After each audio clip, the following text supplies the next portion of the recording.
I would describe as sun atrocious.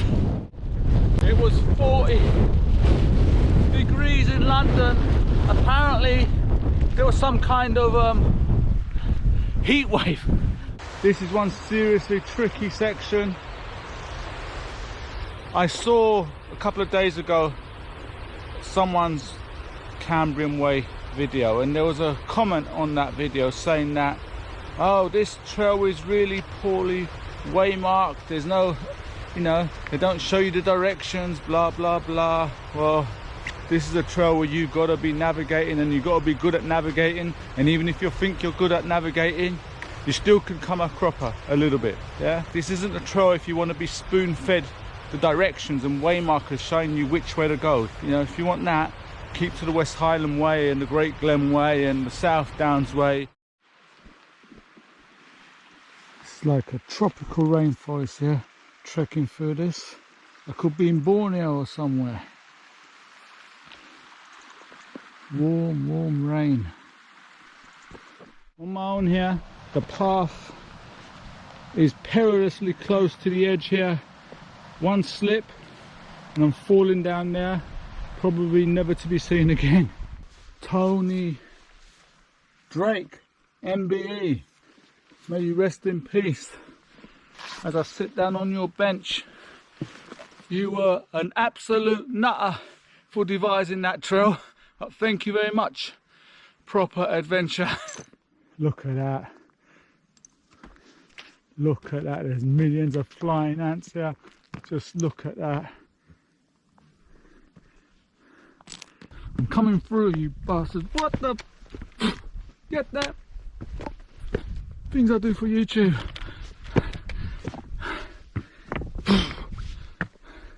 Made it. Defiance. What a route.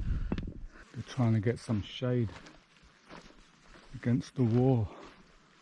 So what it is. Poor cows. Poor human. I'm absolutely exhausted already. I ain't even walked a mile in this heat. Nearly out of water. This is some serious heat and to deal with. I have to say, this one does make me a little bit nervous. The Cicerone book says to avoid the main route because it's too steep and eroded and not suitable for a big backpack.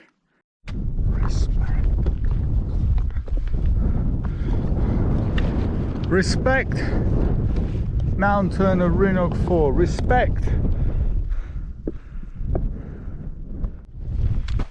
On the final ridge of this mountain. Wow. Actually, back there, that was the most technical bit of scrambling yet. There was part of it was nearly like rock climbing. So do not be expecting to come on the Cambrian Way and just walk. You've got to scramble, yeah? Bordering on rock climbing. A nice roller coaster of a ridge now. Yes, according to the OS map, this is the summit of Glider 4. You join me as I'm scrambling up to its highest point.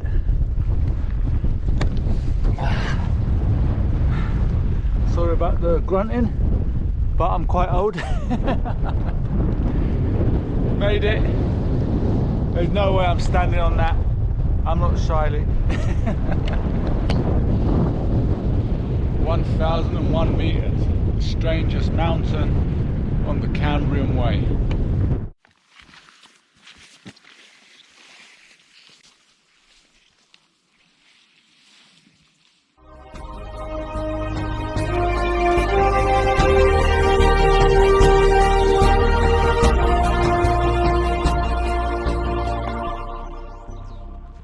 It's 8 AM.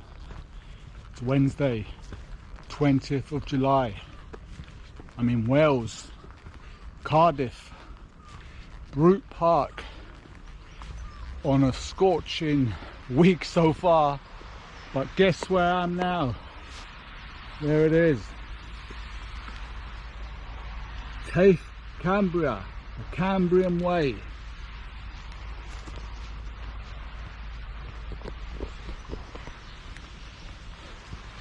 I must be crazy. Ahead of me is 300 miles, 70,000 feet of ascent across the Brecon Beacons, the Rhinehogs, Snowdonia, and throw in a few more ranges as well, which I don't know yet, because, you know, as usual, there's no planning involved here apart from the GPX tracks and what's in my rucksack. Wish me luck. There we have it, Cambrian Way.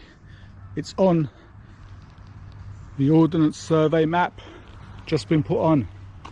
The last waymark went in a couple of days ago. It was announced on Facebook on their page.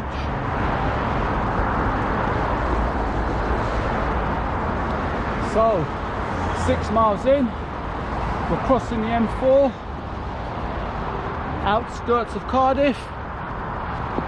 We'll be hitting some countryside soon.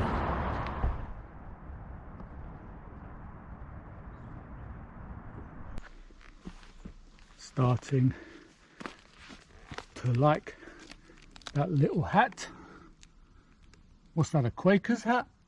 I don't know, but the way marking is very good. Done a great job at the start. Of course, you still need to navigate. Can't rely on just the waymarks, because you need to navigate, and you've got to be good at navigation on this trail. I'm 12 miles out from the sea now. There it is over there. Say hello to my bovine little friends. Won't be a lot of cows on the Cambrian Way. That's one thing you won't find in all the mountains. So, all styes as well. That's another thing that the Cambrian Way is missing. I'll enjoy this little interaction, because you know I love cows. It's 4:30. Down there is Matcham, 15.5 miles away. I've come. I'm thinking, because there's nothing now apart from maybe a shop or two.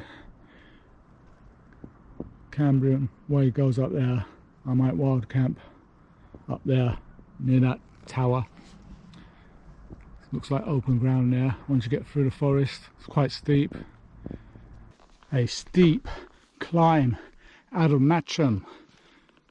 Cambrian Way, the first bite. So this is the summit of Matcham, 640. I was planning to wild camp up here,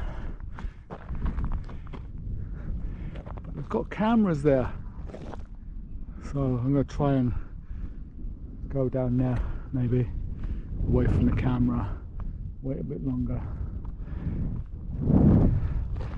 see if I can trick them, unless they're watching me now. So it's 8 o'clock, couldn't camp up there, full of cameras.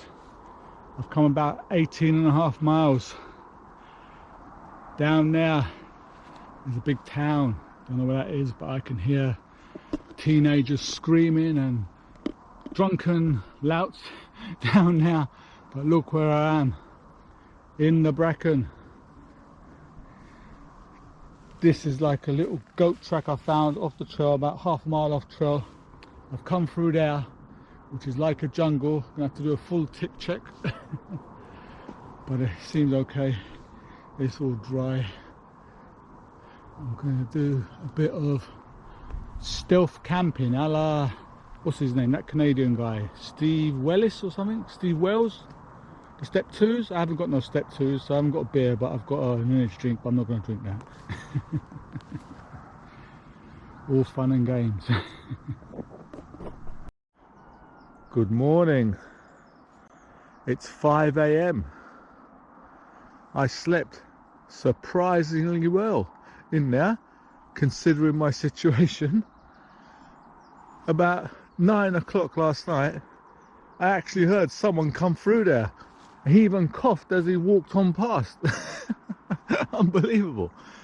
But I suppose trying to sleep in London at 30 plus degrees at night because my air conditioning broke, sleeping in 20 degrees inside that tent was a luxury.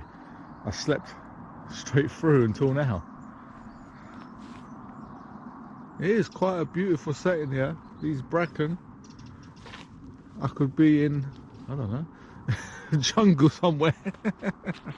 I'm lucky I chose to come with my best tent, my toughest tent, my Terra Nova 2 skin. So I've done away with my Crux waterproof sleeping bag. I don't need that in a 2 skinner. Okay, it's 1700 grams. I offset 500 of those extra grams by bringing my Rab neutrino sleeping bag. I'll talk more about my kit I'm taking for this one later on in a better situation.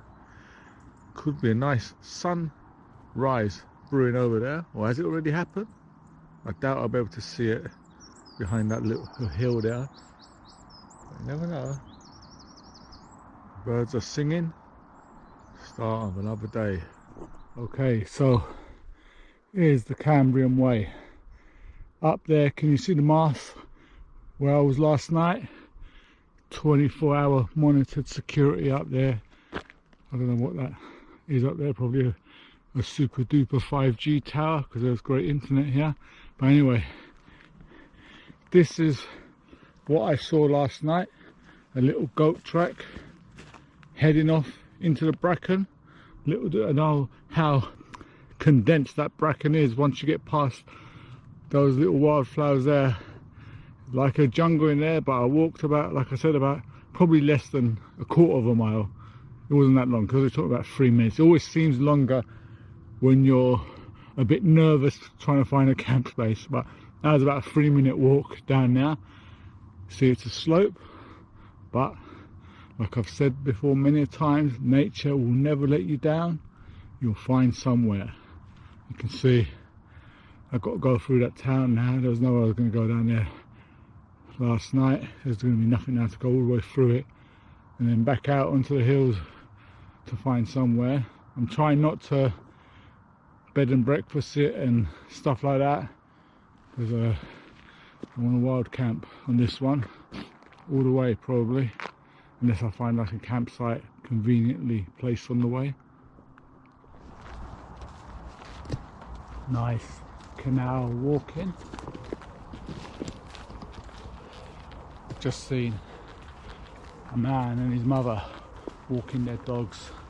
Very friendly. All the Welsh people I'm meeting on the trail told me you ain't seen anyone in years walking the Cambrian Way.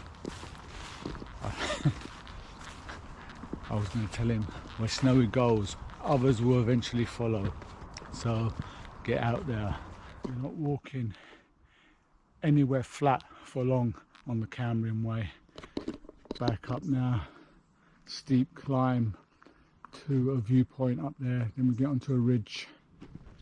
So this is the summit of Cambrian. Come on, I can't even pronounce English names. There's no way I'm going to be able to pronounce Welsh names.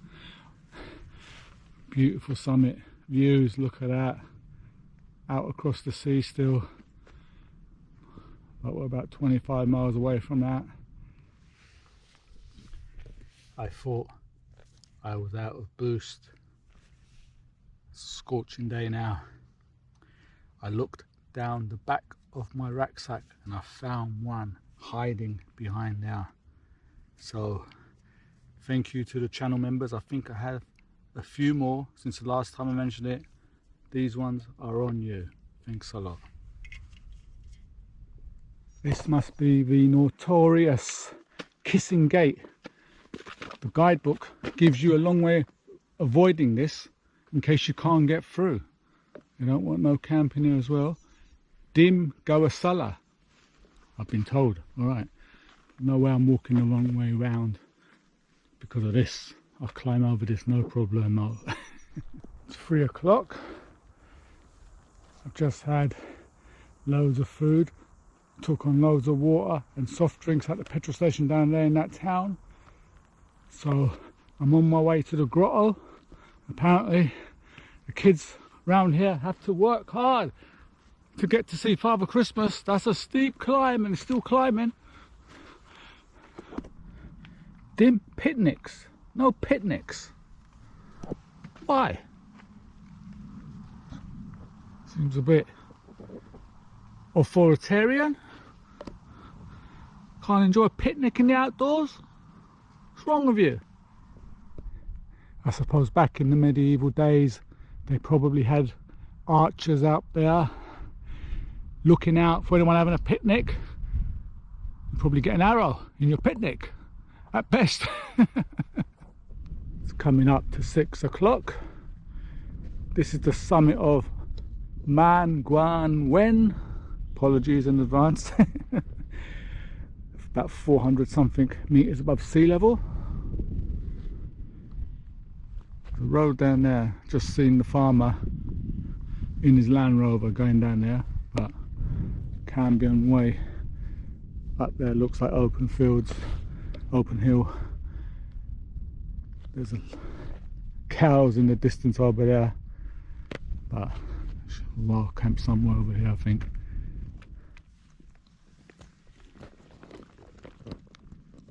Hey my friends, get yourself down here,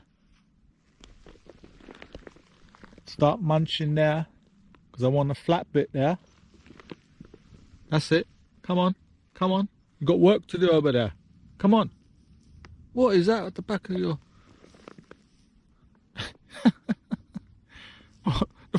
The sheep shearer's having a laugh with you. What's that hanging at the back?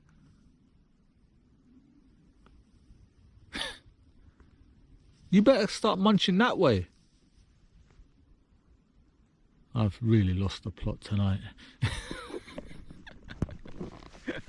So let's have a look at the tent. The Cambrian Way. I've gone with my nuclear proof Terra Nova. Long time subscribers will remember this tent. I've had it for about 10 years. Cape Wrath Trail, Hebridean Way, to name but a few of the trails this tent has done me. Like I said before, 1700 grams. So I offset some of those grams, 500 of them, on the sleeping bag downgrade. Say 500 there. This really is a super staple tent. I'm wary now of what the farmer told us on the South Downs Way. So there are 1 or 2 sheep about here, but have disappeared now. There's only 2 of them. They've been a bit of a nuisance, but they're gone now. So keeping the storm guides out of the way, don't need them. Super still night, keeping it nice and compact. Inside, massive of space. You can even make this bigger in there, don't need to. You can see it's a 2-man tent, but 2 very good friends or a couple. Really, it's a luxury 1-person super tent, super bivvy tent, really low profile. If you're very tall, probably wouldn't have been the tent for you. They don't make it no more. Wild Country, which is like the lesser brand of Terra Nova, makes something called the Blizzard, similar to this, but it's about 2.5 kilograms, and obviously not up to the standard of this, but it seems alright. But this one is not made no more. This is a true 4-season backpacking, mountain backpacking tent. I've had this in the Cairngorms. I've had this at the notorious campsite in Durness, far north of Scotland. At one time, when the wind is so bad, people put their tents behind the shower block because it's a bit sheltered there here. My one was still standing while the Hillybergs were hiding because of its low profile. Tunnel tents, if you get them pitched the back end to the wind, they can take a serious amount of wind. Serious amount of wind. If you know anything about tents, you'll know that. It can also take a serious amount of wind to the sides as well. The old, like I said, I've had this 10 years. I think it came out in 2000, maybe a bit less, 2003? I don't know, long time ago. One wild camp on the West Highland Way on Conwy Hill, I broke this pole, yeah. My own fault, the wind was really bad there. You see, like all proper tents, one side has a seat for the pole. I didn't see it correctly, yeah. The wind was blowing, and in my panic to put the tent up, when you kind of tension it up, it wasn't going. I just kept pushing and pushing, and it snapped the pole. I fixed it on trail, and it survived. So when I got back, I got a friend of mine to fix this because it ripped this part of the sleeve. But you see, he's like an expert tailor, proper old school. He fixed it, no problem with the fabric. You can't even tell now. Better than what Terra Nova could do, I guarantee you that. And I just found the pole, sorted it out. This would do you for another 10 years. Probably these tents are indestructible. I got one of the original Terra Nova, the first tent I ever bought, the original Terra Nova Voyagers. That is a classic, like legendary backpacking tent, yeah. I still got in the loft. It's about 3 kilograms. It still works. If I was car camping, I'll take that as well. Although I've got full geodesic tents, but I don't do a lot of car camping nowadays. But yeah, this is the tent of choice for me on a backpacking trail, which is a mountain trail. Yeah, I want to put my tent anywhere, so I'll bear the weight. I'm messing about with single skin tents on this trail, Dynamo and all that kind of stuff.